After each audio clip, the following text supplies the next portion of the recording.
Hello friends. आज हम लोग देखिए कुछ सवाल करेंगे लीनियर मोमेंटम कंजर्वेशन के ऊपर। लास्ट क्लास में हम लोगों ने लीनियर मोमेंटम कंजर्वेशन देखा था कि किस कंडीशन में लीनियर मोमेंटम कंजर्व होता है। ठीक है, तो आज उस पर हम लोग क्वेश्चन करेंगे। तो before I begin let me introduce myself. I am Vishal Devarsi and I am faculty of physics at trajectory education, and I have been teaching physics for last 20 years. ठीक है, different level for all the competitive exam like IIT JEE, IIT JAM, CSI NET, GATE, right? तो अलग अलग level मैंने पढ़ाया और taking this class. Okay, so last class में एक बार देख लो क्या पढ़ाया था हमने।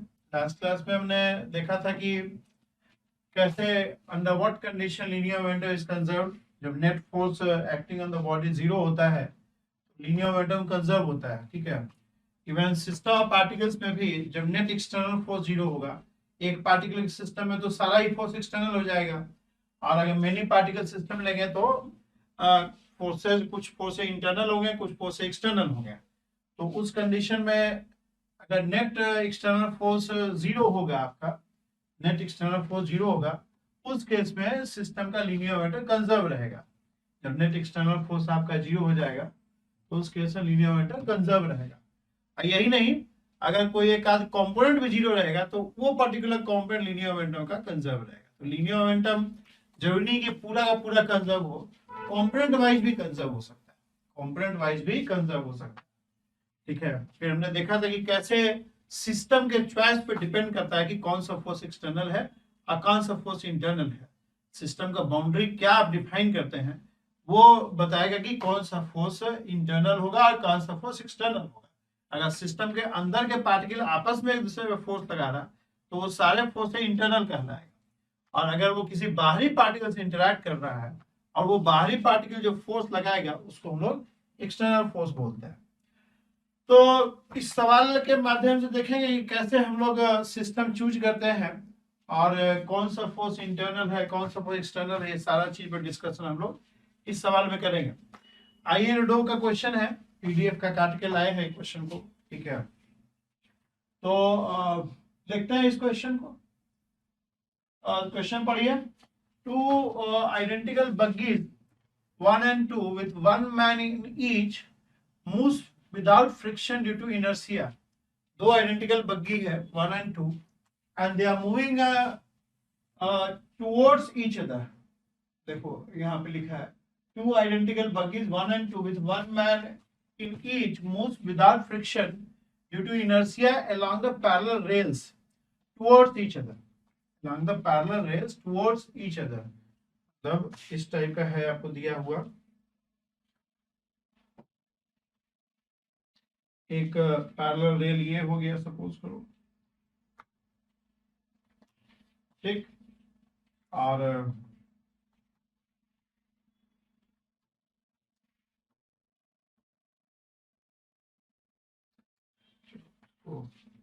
सही ड्रा कर लेते हैं।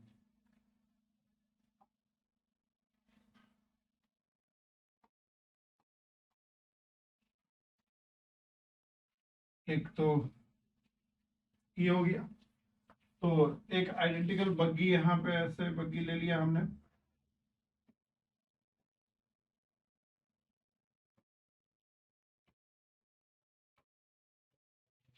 Two identical buggies 1 and 2 with one man in each moves without friction due to inertia along parallel rails towards each other। ये मान लो बग्गी 1 है, और एक और ले लिया हमने यहाँ पे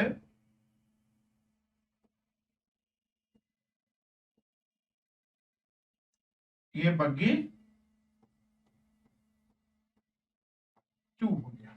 ठीक है, when the buggies get opposite to each other, मान लो ये वेलोसिटी v1 से मूव कर रहा है, आइए मान लो वेलोसिटी v2 से मूव कर रहा है।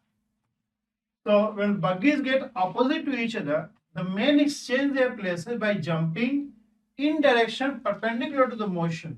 ये थोड़ा ध्यान दीजिए, by jumping in direction perpendicular the motion direction, motion का जो डायरेक्शन है परपेंडिकुलर जंप करके वो दोनों अपना पोजीशन को एक्सचेंज करते हैं। As a consequence buggy 1 stops and buggy 2 keeps moving in the same direction which is velocity equal to v।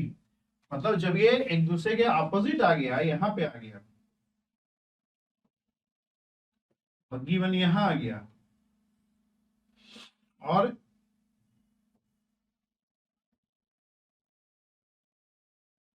तो ये जो आदमी है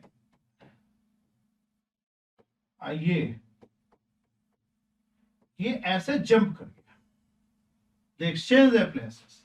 दे अगर ये बग्गी 1 है B1 और मैन 1 हो गया, ये सपोज को बग्गी 2 है और मैन 2 हो गया, तो जब ये एक दूसरे के ऑपोजिट आ गया बिल्कुल, तो मैन 1 यहां से जंप करके यहां चला आया, अब मैन 2 जंप करके यहां चला गया।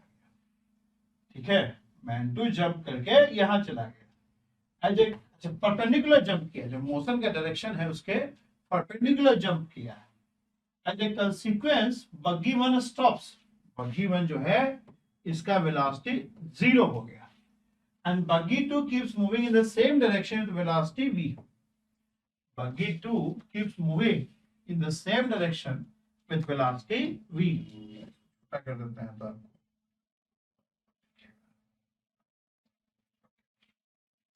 अब देख लो इसी से ढक रहा था। So buggy 1 stops and buggy 2 keeps moving in the same direction with velocity v.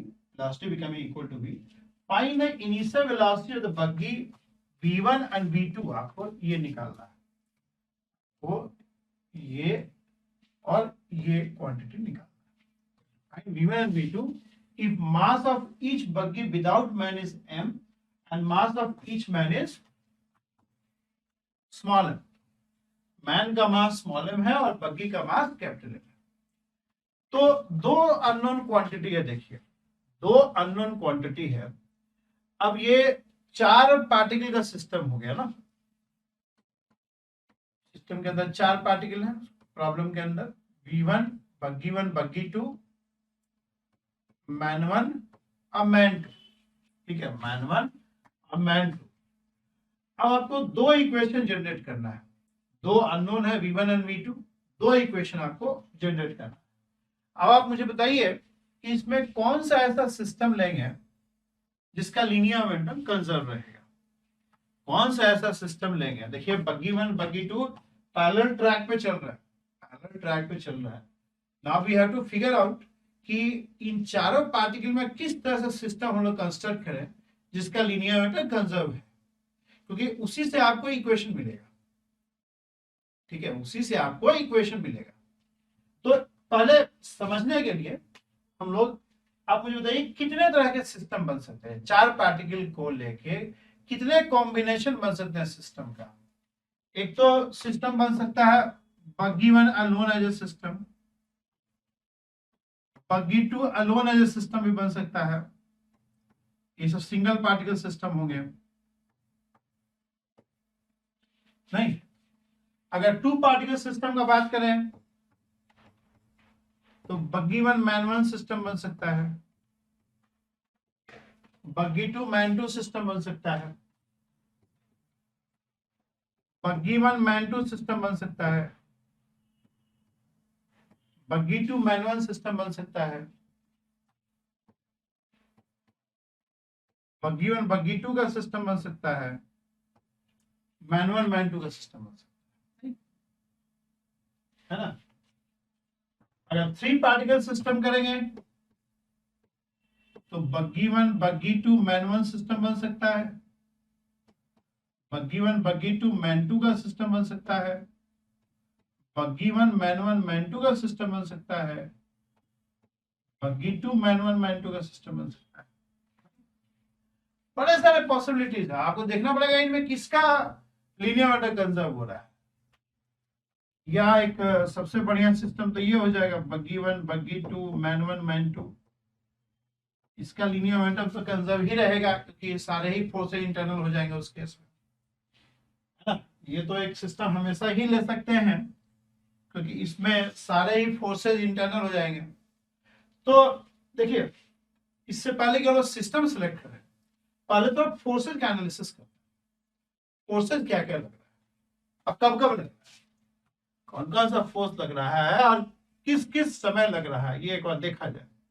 देखिए, इधर से बग्गी 1 विथ मैन 1 इनसाइड आ रहा था, इधर से बग्गी 2 विथ मैन 2 इनसाइड मूव कर रहा है, ये इधर से V1 से मूव कर रहा है, ये इधर से V2 से मूव कर रहा है, ठीक है। ये इधर V1 से मूव कर रहा है और ये इधर V2 से मूव कर रहा है। पहली बार फोर्स कब लगेगा, जब मैन 1 जंप करेगा, मैन 2 जंप करेगा। अब जंपिंग देखो एक तरह से 2 स्टेप टाइप का प्रोसेस है। Jumping involves what, take off and landing, take off and landing. Jumping का क्या मैकेनिक्स है, जब मैन 1 यहां से जंप किया तो क्या करेगा वो, जंपिंग कैसे करते हैं, जंप करने के पहले जिस प्लेटफॉर्म से आपको जंप करना है और जिस डायरेक्शन में जंप करना है उसके उल्टे डायरेक्शन में प्लेटफॉर्म पे फोर्स लगाते हैं। अगर हमें मान लो इस डायरेक्शन में जंप करना है तो हम प्लेटफॉर्म को पीछे, प्लेटफॉर्म के ऊपर पीछे फोर्स लगाएगा और प्लेटफॉर्म एक रिएक्शन फोर्स हमारे ऊपर लाएगा और उस रिएक्शन फोर्स की वजह से हम जंप करते हैं। जिस डायरेक्शन में हमें जंप करना है उसके उल्टे डायरेक्शन में जिस प्लेटफॉर्म पे हम खड़े हैं उस प्लेटफॉर्म को हम लोग पुश करते हैं। अब प्लेटफॉर्म हमें पुश करता है और उस पुश कर प्लेटफॉर्म जो हमें पे रिएक्शन फोर्स लगाता है उसी रिएक्शन फोर्स की वजह से हम टेक ऑफ करते हैं, ठीक है, टेक ऑफ करते हैं। तो अगर मान लो कि सपोज करो कि अगर कोई प्लेटफॉर्म यहाँ है, आदमी खड़ा है, ठीक है, अब इसको इधर जंप करना तो क्या करेगा, इस प्लेटफॉर्म पे पीछे एक फोर्स पुश करेगा, प्लेटफॉर्म जितना फोर्स लगेगा प्लेटफॉर्म उसी फोर्स से इसको इतना, उसी फोर्स से आगे की डायरेक्शन में पुश करेगा और इस फोर्स की वजह से वो जंप करता है, इस फोर्स की वजह से जंप करता है। अच्छा, ये मान लो प्लेटफॉर्म पे, अच्छा मान लो यहां लैंड कर रहा है, तो जब लैंड करेगा ये, तो जिस डायरेक्शन में लैंड करेगा उस डायरेक्शन में प्लेटफॉर्म को पुश करेगा। टेक ऑफ में क्या है, उल्टे डायरेक्शन में पुश किया, जिस प्लेटफॉर्म खड़ा है जिस डायरेक्शन में जंप कर उसके उल्टे डायरेक्शन में प्लेटफॉर्म को पुश किया। लैंडिंग केस में थोड़ा कंडीशन अलग, लैंडिंग जिस डायरेक्शन में करेगा उस डायरेक्शन में प्लेटफॉर्म को पुश करेगा, ठीक है। आप प्लेटफॉर्म उसको मान लो F फोर्स से पुश किया तो प्लेटफॉर्म इसको F फोर्स से यहां ही पुश करेगा, ठीक है। समझ में आ रहा है कोई चीज। तो ये दो प्रोसेस, ये टेक ऑफ हो गया, ये लैंडिंग हो गया, take off and this is landing. तो अगर जैसे मैन 1 यहां से टेक ऑफ किया तो क्वेश्चन में बहुत क्लियर लिखा हुआ है जो टेक ऑफ कर रहा है, जंप जो कर रहा है ना, वो मोशन के परपेंडिकुलर डायरेक्शन में कर रहा है। मोशन जो बग्गी जो मूव कर रहा है उसके परपेंडिकुलर डायरेक्शन में जंप कर रहा है, उसके परपेंडिकुलर डायरेक्शन में, मतलब देखिए जैसे बग्गी मूव कर रहा है, आप उसके जिस डायरेक्शन में मोशन है उसके परपेंडिकुलर डायरेक्शन में जंपिंग कर रहा है, ठीक है, उसके परपेंडिकुलर डायरेक्शन में वो मतलब प्लेटफॉर्म को पुश कर रहा है। अगर मान लो ये बग्गी इधर मूव कर रहा था तो इसको इस डायरेक्शन में मैन 1 पुश किया, इस डायरेक्शन में मैन 1 पुश किया, F1 फोर्स से पुश किया, तो बग्गी मैन 1 को F1 फोर्स से पुश करेगा। बग्गी पे F1 फोर्स किधर है, perpendicular to the motion, perpendicular to the motion. तो इस फोर्स की वजह से जो अगर मान लो इस डायरेक्शन को एक्स डायरेक्शन बोलते हो तो मैन 1 जो बग्गी पे फोर्स लगाया है तो ये force perpendicular to the motion है, तो बग्गी भी मैन पे perpendicular to the motion force लगाएगा, ठीक है। उसकी वजह से मैन 1 के अंदर एक रिलेटिव मोशन डेवलप होगा, ठीक है, और एक आपका वेलोसिटी इस डायरेक्शन में था ही आपका, तो इस टाइप से मतलब ये आपको जंप किया तो ये बग्गी इस पे फोर्स लगाया तो मैन 1 इस डायरेक्शन में जंप करेगा, ठीक है। वैसे ही तो यहाँ पे फोर्स कहाँ लगा, मैन 1 बग्गी 1 को F1 फोर्स से पुश किया, बग्गी मैन 1 को F1 फोर्स से पुश किया। इसी तरह से मैन 2 क्या है, मैन 2 बग्गी 2 को मान लो F2 फोर्स से पुश किया, तो बग्गी 2 भी मैन 2 को F2 फोर्स से पुश करेगा। ठीक है, तो 4 जगह शुरू में फोर्स लग रहा है। एक मैन 1 बग्गी 1 को पुश किया परपेंडिकुलरली, परपेंडिकुलर मोशन। बग्गी 1 एक रिएक्शन फोर्स लगाया मैन 1 पे। मैन 2 बग्गी 2 को परपेंडिकुलरली पुश किया। अब बग्गी 2 मैन 2 पे एक परपेंडिकुलर फोर्स लगाया। एक्शन रिएक्शन फोर्सेज हैं, ये सारे एक्शन रिएक्शन फोर्सेज हैं। ठीक है, man 2 pushes buggy 2 in this direction with F2 force. Buggy 2 pushes man 2 with F2 force in perpendicular direction. ठीक है, अच्छा दूसरा फोर्स कब लगा? लैंडिंग के समय। जब मैन 1 लैंड किया, जब मैन 1 लैंड किया बग्गी 2 पे, उसमें फोर्स लगाएगा। अब मैन 2 जो लैंड किया बग्गी 1 पे, उसमें फोर्स एक्सचेंज करेगा। मैन 1 लैंड किया, उसमें फोर्स लगाएगा। मैन 2 जब लैंड किया, उसमें भी फोर्स लगाएगा। अब एक चीज समझो कि मोशन इस डायरेक्शन में है, जंपिंग जो किया तो वो टेक ऑफ किया परपेंडिकुलर टू मोशन, लेकिन जब ये मैन 1 इस पे लैंड करेगा, उस समय लैंडिंग के समय फोर्स किस डायरेक्शन में रहेगा? एक चीज समझो, जब ये जंप किया उस समय बग्गी मूव कर, ठीक है, जब कोई आदमी किसी प्लेटफॉर्म से जंप करता है तो उसके मोशन को इनहेरिट करता हुआ जंप करता है। कभी भी आप किसी प्लेटफॉर्म से जंप करते हैं तो उसका मोशन को इनहेरिट करते हुए आप जंप करते हैं। मान लो चलती ट्रेन से आप कई बार स्टेशन पे ट्रेन घिरे ही रहता है तभी उतर जाते हैं कई बार लोग, या बस पूरी तरह से रुकता नहीं है तभी उतर जाते हैं। तो उस केस में आप जब उतरते हैं, अब बस मोशन में है, तो आप बस का मोशन को इनहेरिट करते हुए उतरते हैं। बस का जो मोशन है उसको इनहेरिट करते हुए उतरते हैं। इसलिए आप देखो जैसे ही उतरेंगे तो थोड़ा दूर तक दौड़ता रहता है, एकदम से रुक जाएंगे तो गिर जाएंगे, क्योंकि आप जैसी बस से निकले, आप बस का मोशन को इनहेरिट करते हुए निकल रहे हैं। एकदम से अगर खड़े हो जाएंगे तो आपका फीट तो ग्राउंड से आया तो स्टैटिक फ्रिक्शन की वजह से फीट रुक जाएगा, लेकिन बॉडी मोशन में रहेगा, आप गिर जाएंगे। बात समझ में आ रहा है? ट्रेन से भी चलता हुआ, ट्रेन से कई बार लोग धीरे ट्रेन होता है तभी उतर जाता है, ठीक है, तो उस केस में आप देखिए ट्रेन का मोशन इनहेरिट करते रहता है।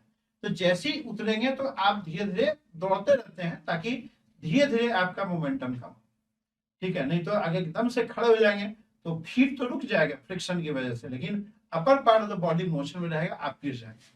तो जब भी आप किसी प्लेटफॉर्म से बाहर निकलते हैं तो आप उसका मोशन को इनहेरिट करते हुए निकलते हैं।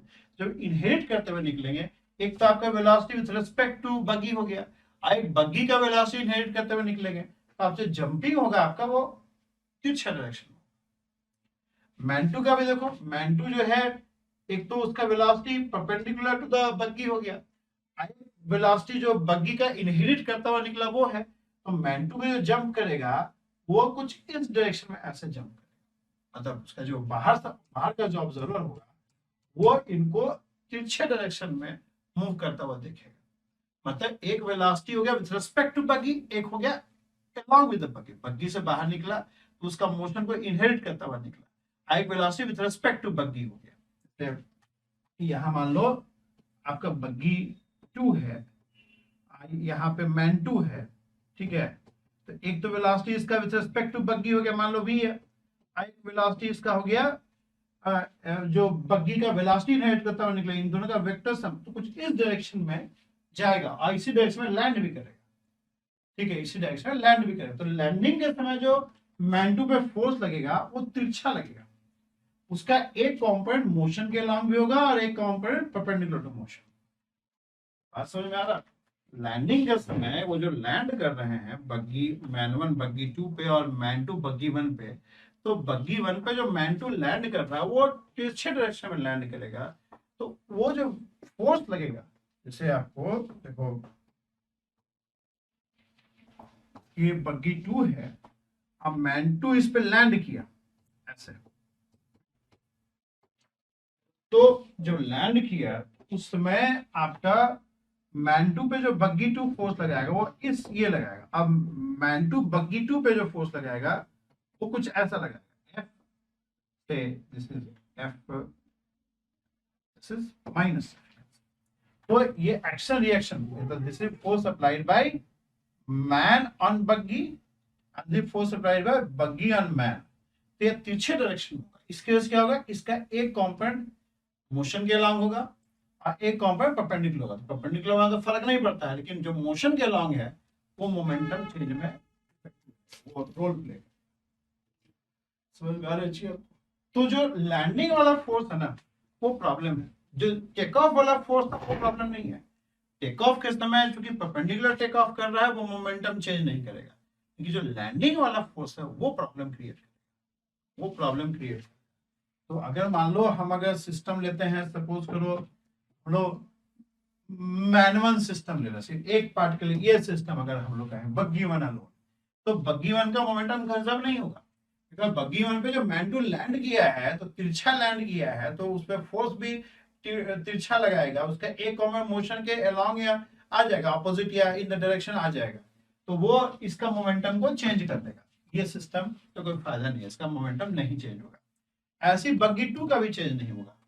जब मैनुअल लैंड किया है तो तिरछा लैंड करेगा, तिरछा लैंड करेगा तो उसका एक कंपोनेंट जो होगा फोर्स लगाएगा, उसका एक कंपोनेंट मोशन के अलोंग आ जाएगा, ठीक है, तो वो भी कंजर्व नहीं होगा। मैनुअल का भी नहीं होगा, मैनुअल पे जो बग्गी वन लैंडिंग के साथ फोर्स लगाएगा वो भी टिल्टेड रहेगा, उसका एक कंपोनेंट मोशन के अलोंग आ जाएगा। मैन टू का भी उसी तरीके से नहीं होगा, ठीक है।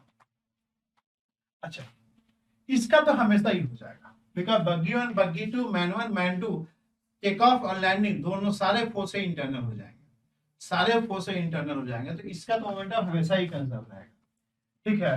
क्योंकि बग्गी वन का मोमेंटम कंजर्व नहीं हो रहा है, इसका मोमेंटम कंजर्व हो रहा है, तो this system is what, this system is basically total this system minus this system, इसका कंजर्व इसका कंजर्व नहीं है तो इसका भी कंजर्व नहीं है, ठीक है, बिकॉज टोटलिटी में कंजर्व हो रहा है, अब बग्गी वन का कंजर्व नहीं हो रहा है। इसका मतलब यह है कि this momentum minus this momentum will be momentum of this system, ठीक है। क्योंकि इसका नहीं कंजर्व हो रहा है तो टोटल मोमेंटम कंजर्व हो रहा है, लेकिन इसका कंजर्व नहीं हो रहा, तो इसको माइनस करेंगे तो एक इसका मोमेंटम जो कंजर्व नहीं है तो इसका भी नहीं होगा, क्योंकि this system is nothing but total system जिसका मोमेंटम कंजर्व हो रहा है माइनस दिस सिस्टम जिसका नहीं कंजर्व हो रहा है, ठीक है। तो momentum of this system is basically momentum of this system minus momentum of this system, इसका नहीं कंजर्व हो रहा है तो इसका भी नहीं। उसी तरीके से अगर बग्गी टू का नहीं कंजर्व हो रहा है तो इसका भी नहीं होगा, मैन वन का नहीं हो रहा है तो इसका भी नहीं होगा, मैन टू का नहीं हो रहा तो इसका भी नहीं, ठीक है, समझ रहे आप? तो ये सब बेकार सिस्टम।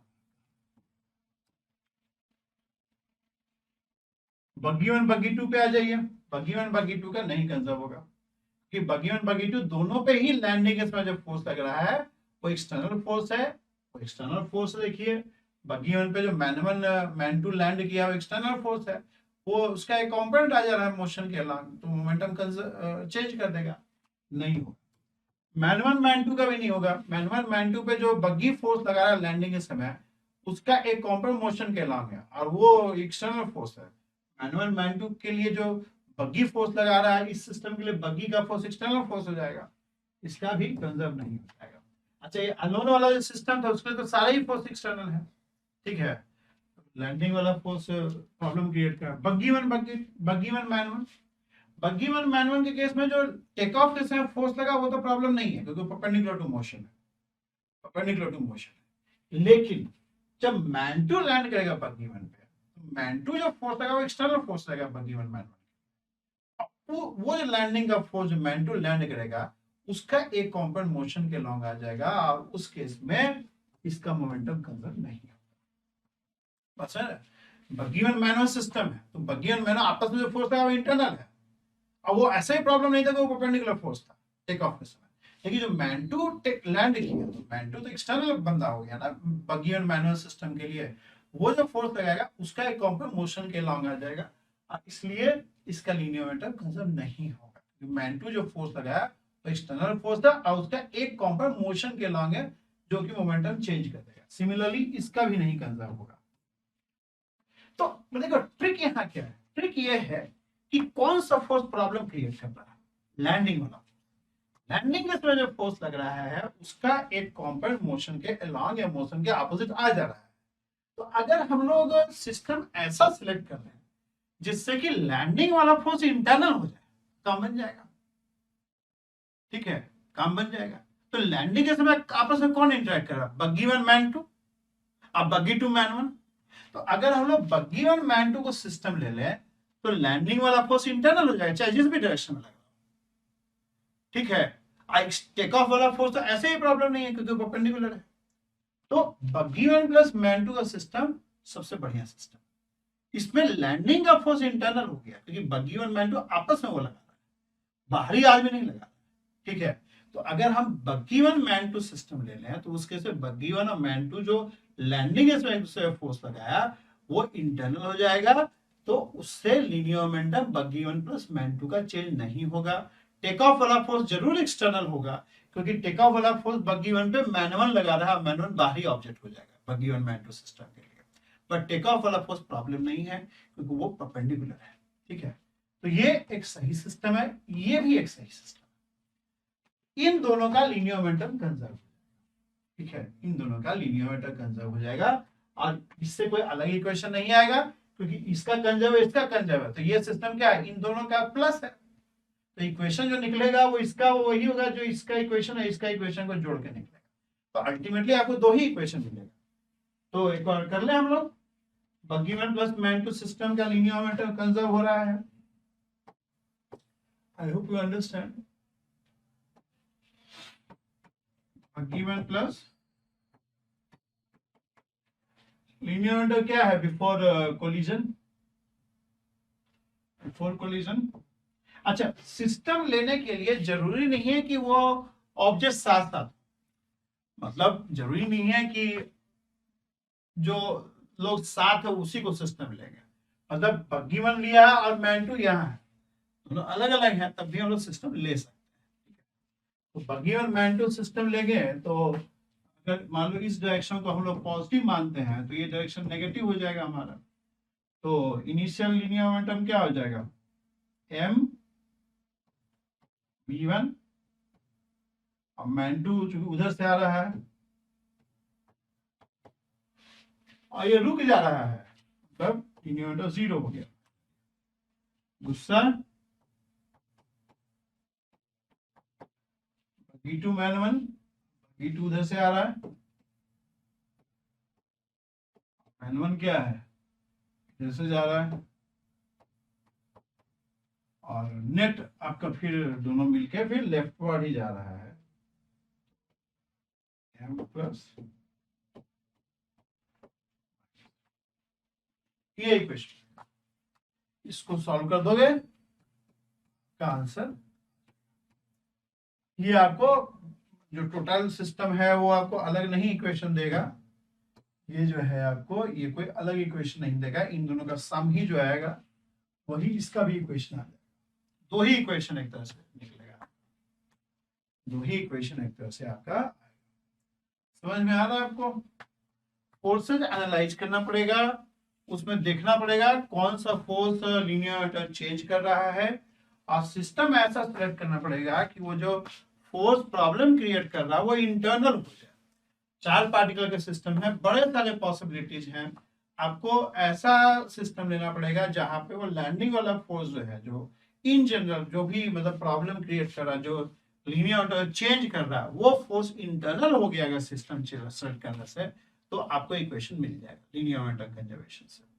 तो सिस्टम का सिलेक्शन कैसे करते हैं आपको समझ में आ रहा है, how we select the system. Question exam में नहीं आएगा बट समझने के लिए बहुत अच्छा क्वेश्चन है, ठीक है। नेक्स्ट क्वेश्चन देखते हैं हम लोग, ठीक है। ये क्वेश्चन देखिए,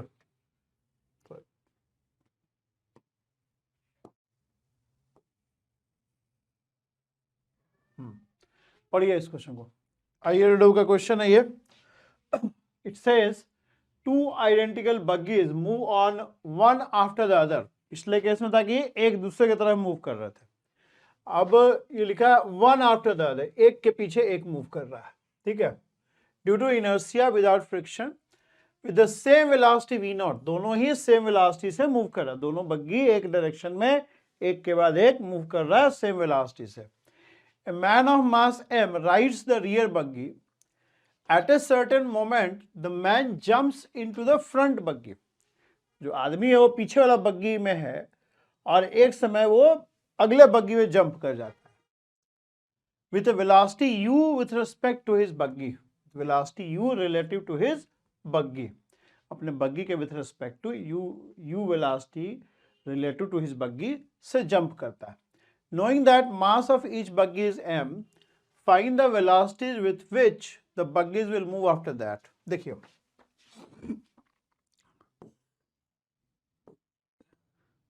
बिफोर जंपिंग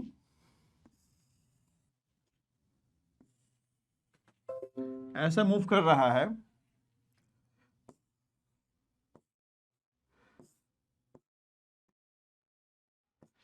ये आपका बग्गी 1 है विथ मैन इनसाइड। बग्गी 2 में कोई मैन नहीं है, दोनों ही v0 वेलोसिटी से मूव कर रहा है। ये बग्गी 2 है, ठीक है। ये केस है बिफोर जंपिंग का, ये जो है बिफोर जंपिंग।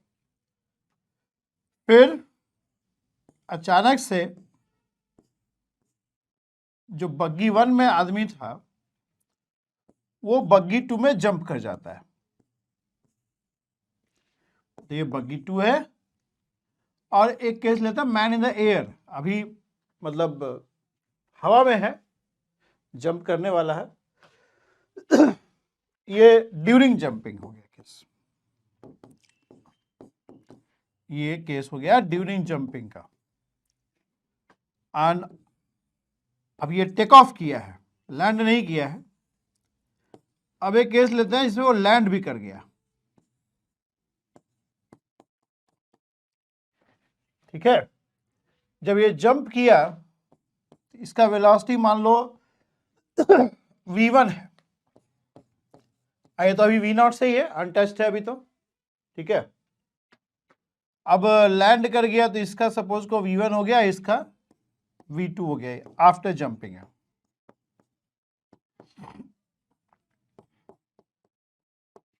ठीक है, ये केसेस हैं। बाकी छोटा होता चला गया, मान लीजिए कि सेम ही है अभी। तो ये बिफोर जंपिंग क्या है, मैन बग्गी 1 के अंदर है, बग्गी 2 में कोई आदमी नहीं है, दोनों ही v0 वेलोसिटी से मूव कर रहा है। Buggy 1 with man inside, buggy 2 without man, दोनों ही v0 वेलोसिटी से एक के पीछे एक मूव कर रहा है।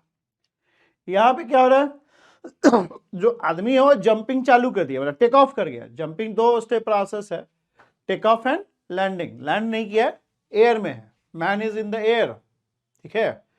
तो बग्गी 1 का वेलोसिटी बदल जाएगा, बग्गी 1 को पुश करेगा ना, मैन आगे जंप करने के लिए बग्गी 1 को पुश करेगा, तो बग्गी 1 को पुश करेगा तो बग्गी 1 का वेलोसिटी बदल जाएगा, ठीक है। अभी चूंकि b2 पर लैंड नहीं किया तो b2 अपना वेलोसिटी से मूव कर रहा है v0 से। नेक्स्ट केस में क्या हो रहा है, मैन बग्गी 2 में लैंड कर गया, जैसे ही लैंड करेगा बग्गी 2 पे फोर्स लगेगा, ठीक है, इसका वेलोसिटी बदल गया। अब इन सभी में हमें ये बताइए कि मैन का स्पीड क्या होगा। यहां पे क्या लिखा है, man jumps into front buggy with velocity u relative to his own buggy. Man जो है जंप कर रहा है with a velocity u with respect to his buggy, मतलब relative velocity of man with respect to his buggy is u। अब आप मुझे बताओ कि अगर आप किसी मूविंग प्लेटफॉर्म से जंप करते हैं, जैसे मान लो कि कोई प्लेटफॉर्म है, जैसे सपोज करो कि एक बोट है, लेट्स से कि एक बोट है, यहाँ पानी है,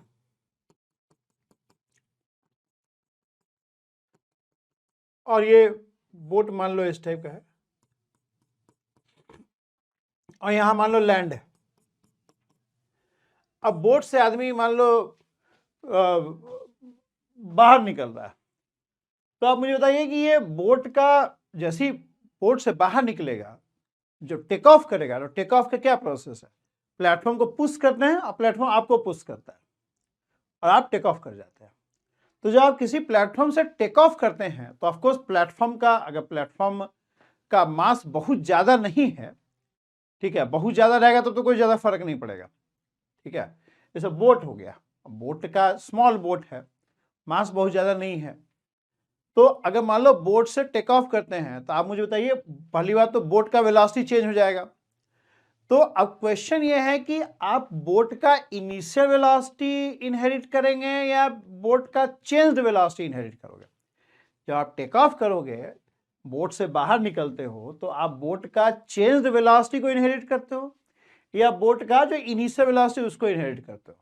एक अच्छा क्वेश्चन है कि जब आप किसी लाइट प्लेटफॉर्म से, जो प्लेटफॉर्म बहुत भारी नहीं है, उससे आप बाहर निकलते हैं, तो वो प्लेटफॉर्म का आप इनिशियल मोशन को इनहेरिट करते हैं या उसका जो मोशन चेंज हो चुका है उसको इनहेरिट करते हैं। एक बार को तो आपको लगेगा कि इनिशियल को इनहेरिट करेंगे, बट ऐसा नहीं है। आप हमेशा ही प्लेटफॉर्म के चेंज्ड मोशन को, चेंज्ड वेलोसिटी को इनहेरिट करते हैं, क्योंकि जब तक आप निकलते हैं तब तक आप बोट को पुश कर चुके हो। मतलब एक दो प्रोसेस साइमल्टेनियसली हो रहा है। You push the platform, the velocity immediately gets changed. और जब आप बाहर निकलते हैं उसका चेंज्ड वेलोसिटी को इनहेरिट करता हुआ निकलते हैं। इसका आप एग्जांपल भी देख सकते हो, जैसे यहाँ पे है। हमेशा ही देखो, बोट जब किनारे लगता है तो जब बाहर निकलते जो नाविक होता है, बोटमैन, वो बोट को पकड़ लेता है। क्यों पकड़ लेता है? क्योंकि आपके गिरने का डर होता है। देखो, अगर बोट का इनिशियल वेलोसिटी इनहेरिट करते हैं तब तो कोई दिक्कत ही नहीं था। मान लो बोट रुक गया, आप निकल जाओ, बोटमैन को पकड़ने का क्या जरूरत है। वो सिर्फ अपने बोट को नहीं बचाता है, आपको भी बचाता है। क्योंकि अगर मान लो आप बोट से बाहर निकल रहे हो और आपका वेलोसिटी सपोज करो कि 2 मीटर पर सेकेंड है, आप बोट मान लो मूव कर गया 1 मीटर पर सेकेंड से, तो आपका नेट वेलोसिटी 2-1 रहेगा। आपका नेट वेलोसिटी 2-1 रहेगा। ठीक है, तो हमेशा ही हम लोग बोट का चेंज्ड वेलोसिटी को इनहेरिट करते हैं। मतलब प्लेटफॉर्म का चेंज, तभी तो डर, तभी तो इसको रोक के रखता है ताकि आप आराम से निकल जाओ।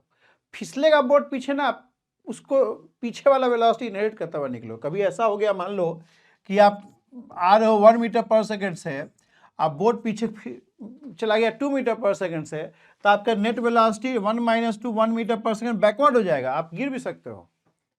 ठीक है, तो हमेशा ही हम लोग देखिए चेंज्ड वेलोसिटी को इनहेरिट करते हैं। तभी बोटमैन बोट को पकड़ता है ताकि उसको रोक के रखे, उसका पीछे की तरफ नहीं जाए, ताकि जो अगर मान लो जिस वेलोसिटी से बाहर निकलेगा वही वेलोसिटी एक्चुअल वेलोसिटी आप कर रहे हैं।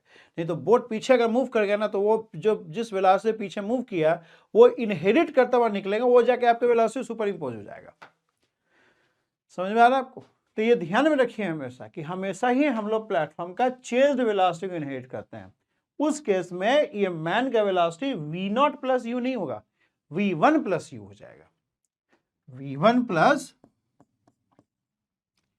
आप हमसे पूछ सकते हैं कि भाई तुमने फिर यहां क्यों बोला कि तिरछा जा रहा है, इसका वेलोसिटी 0 हो चुका है, तो फिर मैन 1 कैसे तिरछा गया? समझिए एक चीज को, ये वेलोसिटी 0 मैन 1 जब टेक ऑफ किया तब नहीं हुआ था, ये जब मैन 2 लैंड किया तब हुआ है। जब टेक ऑफ किया फिर तो कुछ वेलोसिटी रहा होगा, ठीक है। वो जब लैंड किया ना, तो मैन 2 जो लैंड किया तो इस पे इस डायरेक्शन में फोर्स लगाया और उसका एक कंपोनेंट मोशन के अगेंस्ट आया जो इसका वेलोसिटी को 0 कर दिया। क्लियर होना चाहिए ये चीज, ठीक है। तो यहां भी जो है, जो ये मैन है वो इस b1 का इनिशियल वेलोसिटी इनहेरिट न करके हमेशा ही चेंज्ड वेलोसिटी को इनहेरिट करके, ये दिमाग में डाल लीजिए आप, ठीक है। और आपको रियल लाइफ एक्सपीरियंस भी हम बता रहे हैं, ठीक है, तो कोई डाउट नहीं होना चाहिए आपको। ओके, मैकेनिक्स का यही ब्यूटी है कि इसका जो एग्जाम्पल है सब रियल लाइफ से मिल जाता है, तो समझना इजी हो जाता है। ये आपको क्वांटम मैकेनिक्स में ऐसा कोई लग्जरी नहीं है आपके पास। क्वांटम मैकेनिक्स में रियल लाइफ एग्जाम्पल नहीं रहेगा तो वो समझना बहुत डिफिकल्ट हो जाता है, ठीक है। और मेरा मानना है कि क्वांटम मैकेनिक्स एक बार में आदमी समझ भी नहीं सकता, अगर उसको समझ में आ गया तो उसको कुछ गलतफहमी है, वो ठीक है, वो चेक कर ले। मतलब उतना आसान नहीं है, मतलब वो रियल लाइफ एग्जाम्पल कम मिलते हैं। ओके, ठीक है। तो अब इक्वेशन लिखा जाए। दो आपको अननोन है v1 v2, दो इक्वेशन चाहिए, तो आप सिस्टम चूज कीजिए जिसका लीनियर मोमेंटम कंजर्व हो जाए। एक तो हम लोग वो buggy one with man inside and buggy one with man in the air ले सकते हैं system. Buggy one with man, buggy one with man, तो ये जो यहाँ पे जो आपस में फोर्स लगा है टेक ऑफ के समय वो इंटरनल हो जाएगा, बग्गी वन विथ मैन ले लेंगे तो buggy one with man inside का linear momentum and buggy one with man in the air का लीनियर मोमेंटम सेम रहेगा, क्योंकि जो फोर्सेस लगे हैं वो इंटरनल फोर्स हो जाएंगे। तो उस केस में आपका इक्वेशन क्या बन जाएगा, m इंटू वी नॉट, और यहाँ पे बग्गी का क्या हो जाएगा, m into V one plus man का ये हो जाएगा। ठीक है, दूसरा सिस्टम ले सकते हो, buggy two with man in the air and buggy two with man inside. Buggy two with man in the air system ले गए तो अभी यहाँ से चेंज हुआ है, लैंडिंग हुआ है बीच में, तो लैंडिंग के समय जो फोर्स लगा वो इंटरनल हो जाएगा। Buggy two with man in the air system ले लें हम लोग, तो बस लैंड करेगा तो आपस में जो फोर्स लगाएगा वो इंटरनल फोर्स ही होगा, तो इंटरनल फोर्स तो मोमेंटम कंजर्वेशन में प्रॉब्लम क्रिएट करता नहीं है। तो buggy two with man in the air का क्या लीनियर मोमेंटम हो जाएगा, m, उस समय बग्गी टू का मोमेंटम तो एम वी नॉट ही रहेगा, और जब मैन बग्गी टू में चला जाएगा तो ये हो जाएगा। ठीक है, तो इक्वेशन तो देखो सिंपल ही आता है, बस यह है कि सिस्टम थोड़ा सा इंटेलिजेंटली चूज करना पड़ेगा। सिस्टम आपको इंटेलिजेंटली चूज करेंगे तो मतलब सही रहेगा। तो ये लीनियर मोमेंटम का है ना कॉन्सेप्ट। ऐसे मेन जो क्वेश्चन सब रहेगा वो हम लोग का कोलिजन का रहेगा, लीनियर मोमेंटम का यूज करेंगे, लीनियर मोमेंटम कंजर्वेशन का कोलिजन में हम लोग यूज करेंगे। ठीक है, are you getting a point, समझ में आ रहा है ये क्वेश्चन और ये क्वेश्चन दोनों है। यहाँ भी समझ में आया था कि कैसे लैंडिंग वाला फोर्स जो है वो तिरछा रहेगा, लैंडिंग वाला फोर्स तिरछा रहेगा, क्योंकि बग्गी वन का इधर वेलोसिटी था, जब वो टेक ऑफ किया था तो एक वेलोसिटी था उसके अंदर। ठीक है, तो एक वेलोसिटी होगा with respect to buggy one man one का, और एक वेलोसिटी जो इस वेलोसिटी से मूव कर रहा है वो इनहेरिट करेगा, और दोनों सुपर इम्पोज होगा। तो एक जो बग्गी वन का वेलोसिटी और मैन का with respect to buggy one velocity, ये v1 डैश मान लो हो जाता है चेंज वेलोसिटी, तो इधर ऐसे मूव करेगा मैन वन, ऐसे मूव करेगा, ऐसे तिरछा इस पे गिरेगा। ठीक है, ऐसे ही मैन टू के साथ भी होगा, तो तिरछा गिरेगा तो जिस डायरेक्शन में लैंड करते हैं उसी डायरेक्शन में फोर्स लगाते हैं, तो बग्गी टू पे इस डायरेक्शन में मैन वन फोर्स लगाएगा, तो उसका एक कॉम्पोनेंट मोशन के अलोंग आ जाएगा, या अलोंग मतलब मोशन के डायरेक्शन है, मोशन के ऑपोजिट, दोनों ही हो सकता है, दोनों ही केस में मोमेंटम चेंज हो जाएगा। ठीक है, मतलब अपोजिट ही यहाँ पे हो रहा है, तो ये समझिए। तो हमेशा ही जब भी आपको लीनियर मोमेंटम का लीनियर मोमेंटम कंजर्वेशन क्वेश्चन आता है, तो हमेशा ही अगर सिंगल बॉडी सिस्टम है फिर तो ज़्यादा प्रॉब्लम नहीं है। ठीक है, फिर तो देखना पड़ेगा कि किस डायरेक्शन में फोर्स जो है नहीं लग रहा है, उस डायरेक्शन में मोमेंटम कंजर्व कर लेंगे।